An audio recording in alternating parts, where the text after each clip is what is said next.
बिस्मिल्लाहिर्रहमानिर्रहीम। अस्सलाम वालेकुम डियर स्टूडेंट्स। बेटे मैं उम्मीद करता हूँ आप लोग खैर से होंगे। अच्छा, आज हम वीट क्रॉप की थोड़ा सा मॉर्फोलॉजी के हवाले से पढ़ेंगे। ठीक है, वीट क्रॉप की डिफरेंट जो ग्रोथ स्टेजेस हैं उसके हवाले से पढ़ेंगे। हम ये देखेंगे जैसे लास्ट क्लास में क्वेश्चन आया था कि यानी कि लग्यूल किधर होता है, ऑरिकल क्या होता है। इसके साथ हम ये देखेंगे लीफ ब्लेड क्या होता है, लीफ शीथ क्या होती है। तो थोड़ा सा क्रॉप की मॉर्फोलॉजी को और उसकी ग्रोथ स्टेजेस के बारे में हम पढ़ेंगे। तो सबसे पहले अगर हम देखें जो वीट की जो शूट है जिसे हम कलम कहते हैं, बेसिकली ये बनी होती है रिपीटिंग यूनिट्स ऑफ फाइटोमर से। तो बेसिकली हर जो फाइटोमर है उसके ऊपर एक नोड होती है, आ लीफ। ठीक है, और इंटरनोडल स्पेस होती है आपकी no from node to node. और 6 टू यानी कि there basically 6 to 16 or more of these units forming the vegetative part of each shoot in wheat crop. The shoot is terminated by an air, यानी कि ये basically जो गंदुम है एक determinate crop है। पहले ये वेजिटेटिवली ग्रो करती है, फिर जब रिप्रोडक्टिव ग्रोथ स्टार्ट होती है तो उसके बाद यानी कि इस शूट के ऊपर स्पाइक इमर्जेंस स्टार्ट होती है। और उसके बाद स्पाइक के अंदर उसके बाद फिर आपको पता है फर्टिलाइजेशन होती है, देन उसके बाद मिल्क स्टेज आती है, डव स्टेज आती है, देन फिजियोलॉजिकल मैच्योरिटी आती है और उसके बाद क्रॉप हार्वेस्ट मैच्योरिटी पे आ जाती है। जैसे आजकल आप गंदम की फसल अपने इर्द गिर्द फील्ड्स में देख सकते हैं। और जब क्रॉप के ऊपर बेटे जिस जो भी डिटरमिनेट क्रॉप है, जैसे गंदम में डिटरमिनेट क्रॉप है, इन पे जब रिप्रोडक्टिव ग्रोथ स्टार्ट होती है तो उसके बाद वेजिटेटिव ग्रोथ स्टॉप हो जाती है, यानी कि मजीद नए पत्ते पौधे पे नहीं आते। जो लीव्स की ग्रोथ है वो सप्रेस हो जाती है। जब रिप्रोडक्टिव ग्रोथ आती है उस टाइम क्या होता है कि जो लीव्स के अंदर वेजिटेटिव ग्रोथ के दौरान जो एनर्जी स्टोर होती है वो सारी एनर्जी पत्तों से निकल के किधर चली जाती है, ग्रेन डेवलपमेंट के अंदर चली जाती है। तो बेसिकली अगर हम जो गंदम की फसल के अगर पत्तों की बात करें तो basically each leaf comprise of a sheath wrapping around the sustaining leaf lamina. तो इसके अंदर बेसिकली लीफ शीथ और लीफ ब्लेड होता है। वो नेक्स्ट स्लाइड में पिक्चर के साथ मैं आपको वजाहत से बयान करूंगा। The base of the leaf जो बेसिकली है, जो बेस होती है वो थिक होती है और एक नॉट बनाती है। तो मैं थोड़ा सा अगर हम नेक्स्ट स्लाइड पे जाएं तो इधर से आपको अच्छा वाजे हो जाएगा। अच्छा जी, ये होते हैं ऑरिकल्स। ये जो आप देख रहे हैं ये ऑरिकल्स हैं।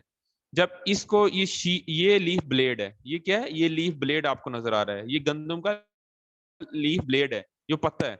ये थोड़ा सा ये, हाँ, ये जो पत्ते का हिस्सा स्टेम के ऊपर चढ़ा हुआ है, ठीक है, ये इसे हम लीफ शीथ कहते हैं। ठीक है, जो एक्सपेंडेड लीफ है वो लीफ ब्लेड है, जो लीफ का पार्ट स्टेम के ऊपर रैप हुआ हुआ है उससे हम लीफ शीथ कहते हैं। अच्छा, ये जो अंदर की जगह है इसे हम लेग्यूल कहते हैं, ये जुबान नुमा होती है। ठीक है, तो इसे लेग्यूल कहा जाता है और ये जो है इन्हें ऑरिकल्स कहा जाता है। ठीक है, नेक्स्ट स्लाइड में थोड़ा सा और वाजे हो जाएगा आपको। ये जो आपको ये जो पार्ट नजर आ रहा है ये क्या है, लेग्यूल है। ठीक है, ये क्या कौन सा पार्ट है, लेग्यूल है। और ये आगे जो पार्ट्स नजर आ रहे हैं ये ऑरिकल्स हैं। ये क्या है, ऑरिकल्स हैं। ठीक है, आई होप कि आपका जो जिन स्टूडेंट का लास्ट लेक्चर में थोड़ा सा क्वेश्चन था उनका ये आंसर, उनको इनका क्वेश्चन एड्रेस हो गया होगा कि सर लेग्यूल और ऑरिकल में क्या डिफरेंस है। ये देखिए, लेग्यूल पत्ते का वो हिस्सा देखें ये जो बिल्कुल लीफ शीट से ऊपर होता है और लीफ ब्लेड से नीचे होता है। ये लीफ देखें, ये लीफ ब्लेड है, ये लीफ शीट है। ठीक है, ये बेसिकली पत्ता अब स्टेम से अलग कर लिया गया, ये स्टेम के साथ पत्ता है। ये यहाँ आपको लेग्यूल नजर नहीं आ रहा, यहाँ आपको लेग्यूल ये स्टेम से रिमूव कर लिए पता है, लेग्यूल आपको वाजे नजर आ रहा है। ये आगे ऑरिकल्स हैं, ये आपको ऑरिकल्स नजर आ रहे हैं। अच्छा, इसका थोड़ा सा अगर हम थोड़ा सा जो स्टेम सेक्शन को देखें और ओवरऑल प्लांट को देखें तो ये आप देखें ये फ्लावर स्पाइक है। ठीक हो गया, इसके साथ साथ ये कलम है। ठीक है, ये इसकी नोड्स हैं, ये फिर इंटरनोडल डिस्टेंस है, तो ये लीफ शीट, उसके बाद ये लीफ ब्लेड और इसके साथ पौधे के साथ जो पिलर्स निकलते हैं, तो उसके बाद ये दरमियान में हॉलो स्टेम होती है। ठीक है, ये leaf blade, leaf sheet, auricle, ये लेग्यूल को जाहिर कर रहा है, ये ऑरिकल्स को जाहिर कर रहा है। ठीक है,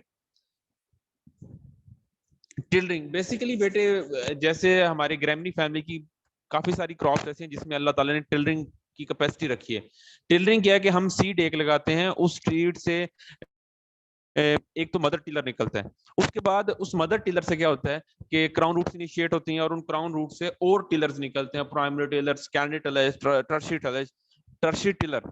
ठीक है, तो ये टिलरिंग की कैपेसिटी तमाम ग्रैमी फैमिली के पौधों में नहीं है। मिसाल के तौर पे टिलरिंग सॉरगम के अंदर है, टिलरिंग शुगर केन के अंदर भी है, टिलरिंग मॉड ग्रास के अंदर भी है, टिलरिंग गंदम के अंदर भी है, टिलरिंग बार्ले के अंदर भी है, टिलरिंग ओट्स के अंदर भी है, मगर कॉर्न मक्की के अंदर टिलरिंग नहीं है।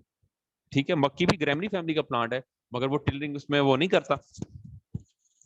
जो basically tillers have same basic structure, वो जैसे मदर टिलर होता है वैसे उसका स्ट्रक्चर सेम होता है, वैसे उसकी शूट होती है, मगर वो क्राउन रूट से इमर्ज होता है, वो सीड से डायरेक्टली इमर्ज नहीं होता।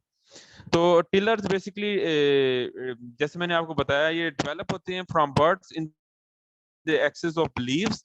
तो जब एंथसिस आती है, कुछ टिलर्स जो अर्ली यानी कि जल्दी यानी कि जो जैसे मिसाल के तौर पे मदर टिलर के बाद प्राइमरी सेकेंडरी टर्शियरी निकल टिलर ये जल्दी जरा निकल आते हैं, तो ये तो प्रोडक्टिव टिलर्स में हो जाते हैं क्योंकि इन पे स्पाइक आ जाता है। वो टिलर जो ग्रोइंग सीजन के यानी कि जरा लेट इमर्ज होते हैं, जिनकी हाइट कम होती है, ठीक है, तो वो उन पे स्पाइक इमर्ज नहीं होता, तो उन्हें हम नॉन प्रोडक्टिव टिलर कहते हैं।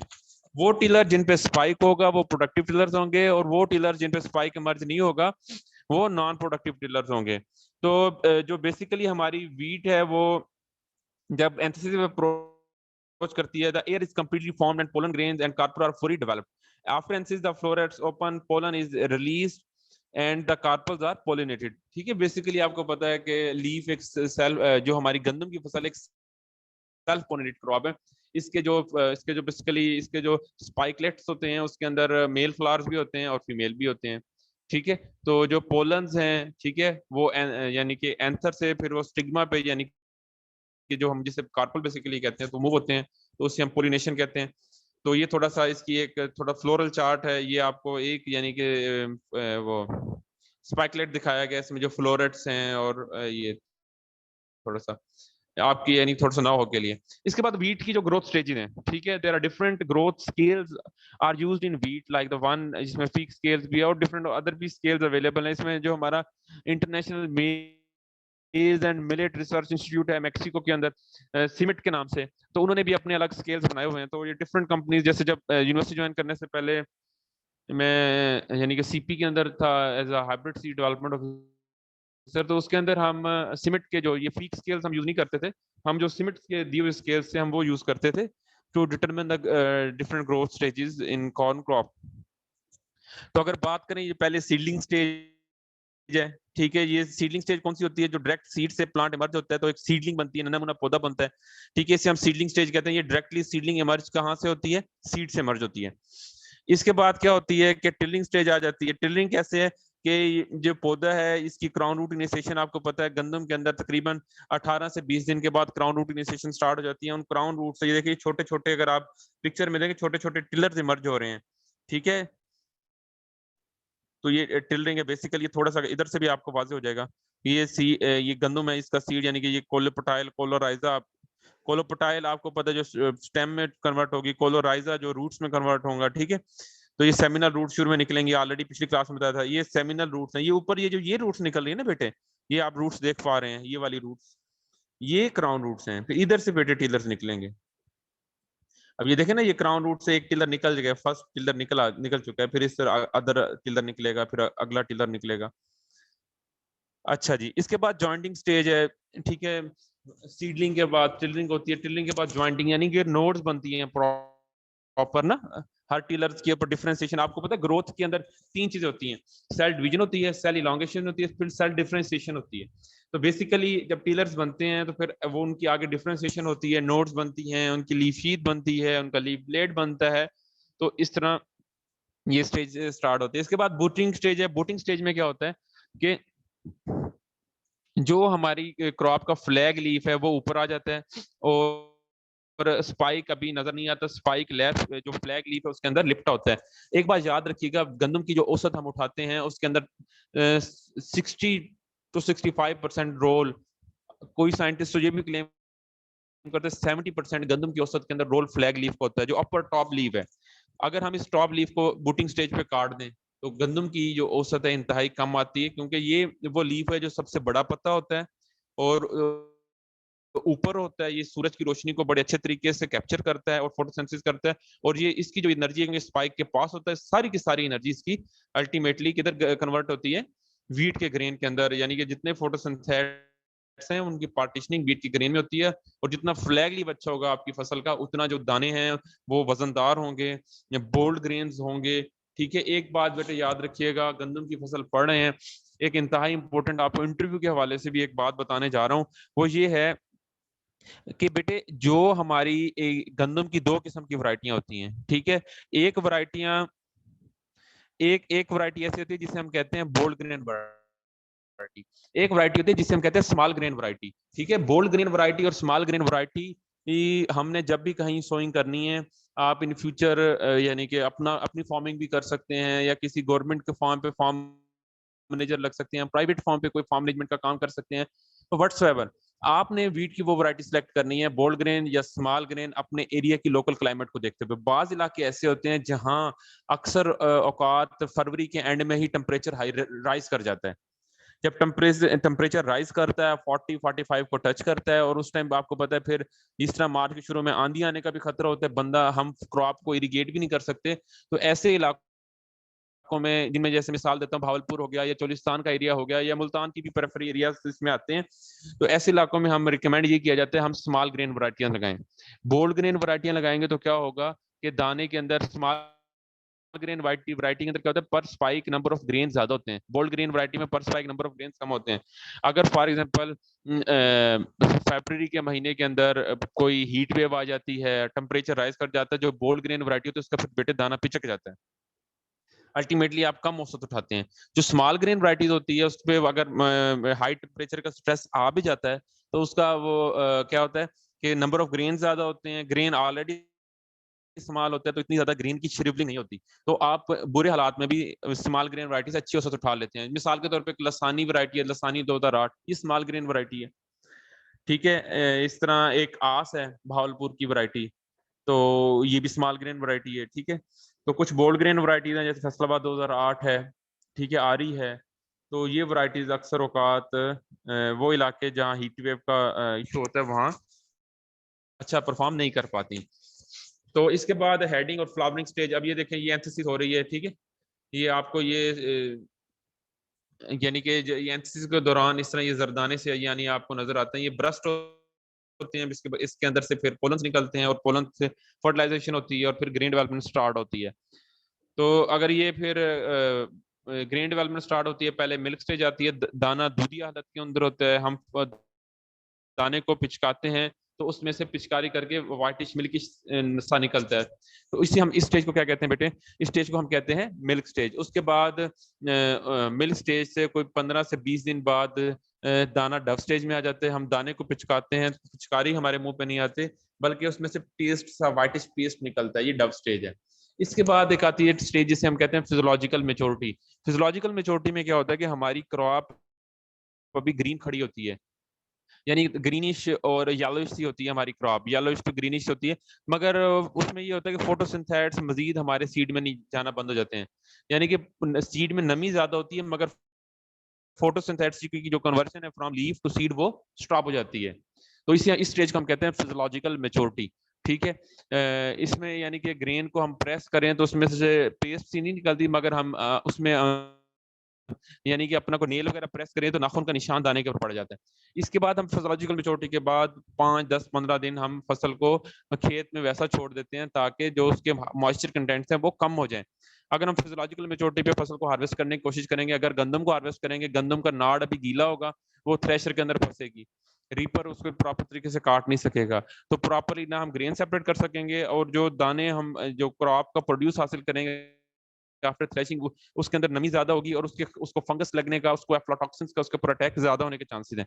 तो हम लोग क्या करते हैं, गंदम को फिजियोलॉजिकल मेच्योरिटी के बाद 5 से 10 दिन उसे फील्ड में रहने देते हैं, ताकि वो बिल्कुल उसका जो नाड़ है, उसका जो स्टेम है, वो सब कुछ खुश्क हो जाए, उसके सीड के मॉइस्चर कंटेंट्स कम हो जाएं, और उसके बाद हम उसको कंबाइन हार्वेस्टर से या रीपर के जरिए पहले हार्वेस्ट करवा लेते हैं, या मैनुअल लेबर से हार्वेस्ट करवा के थ्रेशर से थ्रेश करवा लेते हैं, या हार्वेस्टर से उसकी हार्वेस्टिंग करवा लेते हैं। एक बात आपने याद रखनी है, आपने जो मशीनरी यूज करनी है, अक्सर ये सर्विस प्रोवाइडर्स होते हैं कि फार्मर अपनी मशीनरी खुद नहीं रखता, वो थ्रेशर या ये कंबाइन हार्वेस्टर या रीपर ये लोगों से रेंट पे लेते हैं। तो इन ये क्योंकि वो लोग रेंट पे चलाते हैं, वो इतनी इनकी यानी कि जो इनकी वेयर एंड टेयर को बिल्कुल मेंटेन नहीं करते। अक्सर ये होता है कि थ्रेशर जो हम यूज कर रहे होते हैं वो उसके जो सीड्स होती हैं उसके ब्लेड्स ठीक नहीं होते, दाना जो सीड आपका डैमेज हो जाता है, टूटने लग जाता है।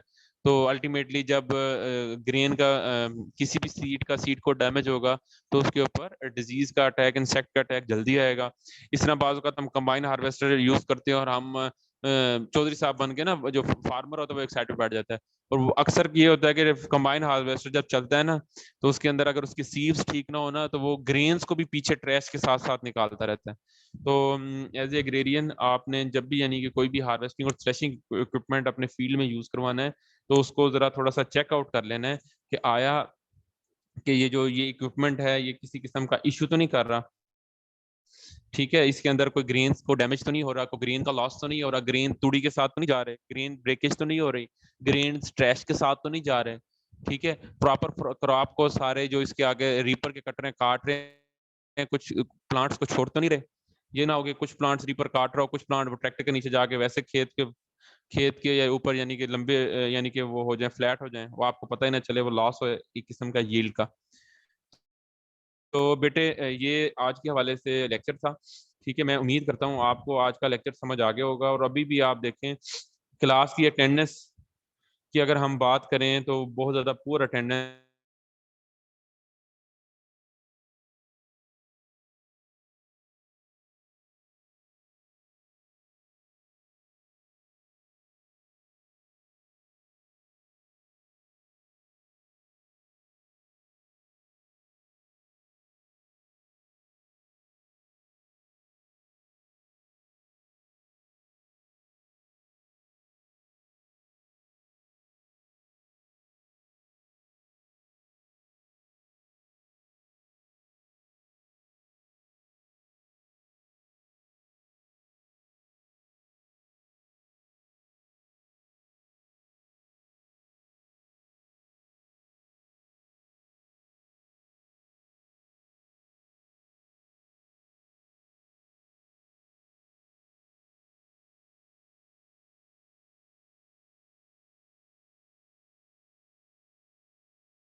मेरी आवाज आ रही है आपको?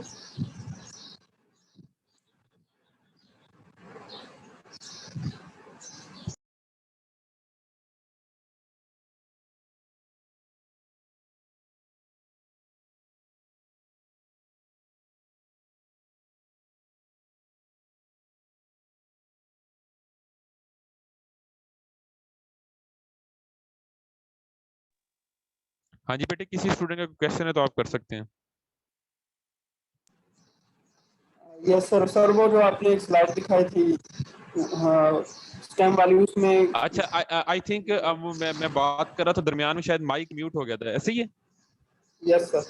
जी सर, म्यूट हो गया था। वो कहाँ करके हुआ है? लेक्चर तो खत्म हो गया, तो उसके एंड में जब मैं क्लास की अटेंडेंस के बारे में बात कर रहा था, है ना? जी सर, अटेंडेंस के बारे में जब आप बोल रहे थे कि हाँ बेटे, वो यही कह रहा था कि आप काइंडली अपनी क्लास पार्टिसिपेशन इंश्योर करें, इसके आपको यानी कि मार्क्स मिलेंगे। क्लास डिस्कशन के हवाले से आपको यानी फेवर किया जाएगा, और बाकी भी जो टीचर के हाथ में चीजें होती हैं जैसे प्रैक्टिकल कॉपी, वहाँ आप लोगों को फेवर किया जाएगा। जिसकी मूडल पे अटेंडेंस 75% से कम होगी वो तो कंफर्म उसकी लेक्चर शॉर्टेज निकलेगी। ठीक है, मगर कुछ जूम के ऊपर जो लोग आ रहे हैं, मूडल पे जो लोग आ रहे हैं और जूम पे नहीं आ रहे हैं, उनको देखा जाएगा। और मैं आपको यही कह रहा था कि बेटे क्लासेस रेगुलरली लें। कल को आपने पब्लिक सर्विस मिशन के इंटरव्यूज के अंदर, टेस्ट के अंदर भी जाना है, प्राइवेट इंडस्ट्री में भी जाना है, मल्टीनेशनल कंपनीज में भी जाना है।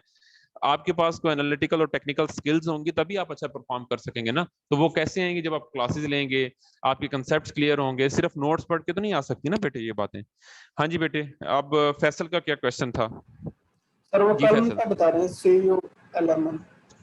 बेसिकली अभी भी गंदम का आप फील्ड देखो ना, सिट्टे के नीचे जो स्टेम का थोड़ा सा पार्ट होता है, ठीक है, उसे हम कलम कहते हैं।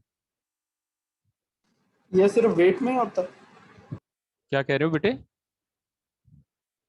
नहीं, ये बेटे वीट के अंदर नहीं होता, आपकी बार्ले के अंदर भी होता है। और अगर हम बात करें सॉर्गम वगैरह की, तो उसमें सॉर्गम में से पेडंकल कहा जाता है।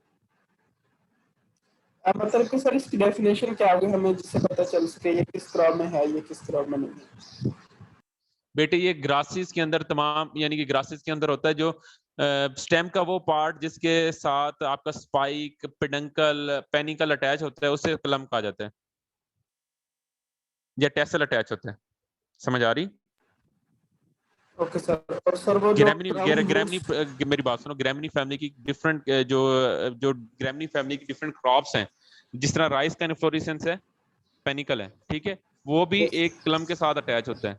ठीक है, तो इस तरह स्पाइक वीट के अंदर है। मेज का बात करें तो सर मेज वो के पिक ऊपर जो, दोबारा दिखा। क्या कह रहे हो बेटे? आप पिक्चर आपको दोबारा दिखा देते हैं।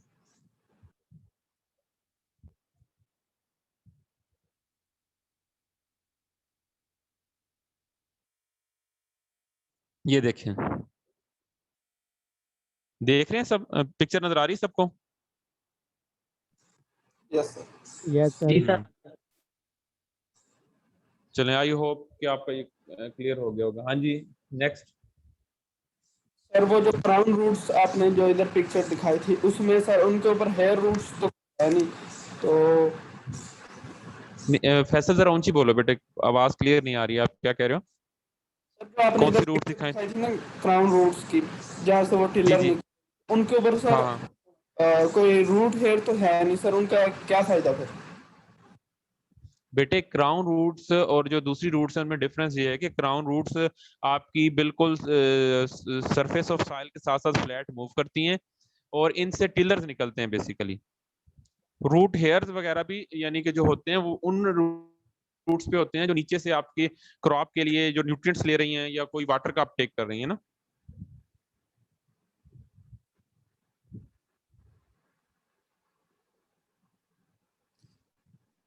और सर जो थ्रेशर है, हाँ, इसमें आप क्या बता रहे थे, इसमें क्या चेक करना चाहिए? थ्रेशर के अंदर ये चेक करना चाहिए कि आपका जो ग्रेन्स आ रहे हैं वो ब्रेकेज तो नहीं हो रही दानों में। ठीक है, जो उसका वो पंखा चल रहा होता है जहां से वो तूड़ी निकाल रही होती है, वहां तो नहीं टूट टूट के आ रहे तूड़ी के साथ। और उसकी सीड्स ठीक है, जो दाने वो एक तरफ इकट्ठे हो रहे हैं, वो बाल्टी वगैरह जहां रख देते हैं, वो दाने साफ आ रहे हैं, या उसके अंदर जड़ी बूटियों के सीड्स भी आ रहे हैं।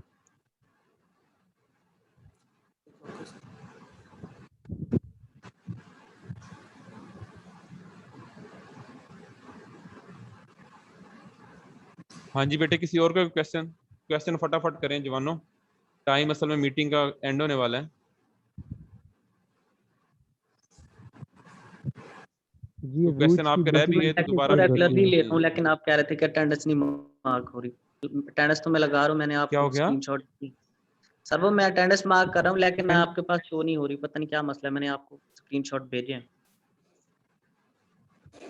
तुम्हारे पास मार्क हो रही है अटेंडेंस? जी सर मेरे पास चलो हो मुझे रही। स्क्रीनशॉट ये ग्रुप के अंदर भिजवाना। क्या नाम है बेटे आपका? सर मोहम्मद मूसा। हाँ, पिछली दफा मैंने आपकी खुद की थी मूसा।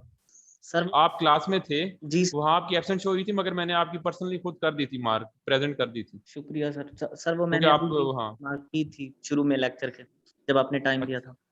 चलो मैं देख लूंगा, ना हुई तो मैं कर दूंगा, कुछ सर बहुत शुक्रिया। ठीक है। हाँ जी बेटे, किसी और का क्वेश्चन है? जी रूट्स की बेसिकली कितनी टाइप्स होती हैं? बेटे क्वेश्चन क्लियर नहीं हुआ। वीट की कितनी टाइप्स होती हैं, रूट की कितनी टाइप्स होती हैं, क्या कहें? जी रूट्स की बेसिकली कितनी टाइप्स होती हैं कुल टोटल? बेटे रूट्स तो बेसिकली आपकी मेन दो किस्में हैं रूट्स की ना। उसमें एक आपकी आ जाती हैं जो ये ट्रू रूट्स जिनकी हम बात करते हैं, उसमें एक फाइब्रस रूट्स होती हैं, दूसरी टैप रूट्स होती हैं। जितनी हमारी नैरो लीव वाली क्रॉप्स हैं उनमें फाइब्रस रूट सिस्टम होता है, और जितनी हमारी क्रॉप्स हैं जिनका ब्रॉड लीव क्रॉप्स हैं उनकी टैप रूट्स होती हैं। बाकी ये एडवेंटिशियस रूट्स या ये जो नोडल रूट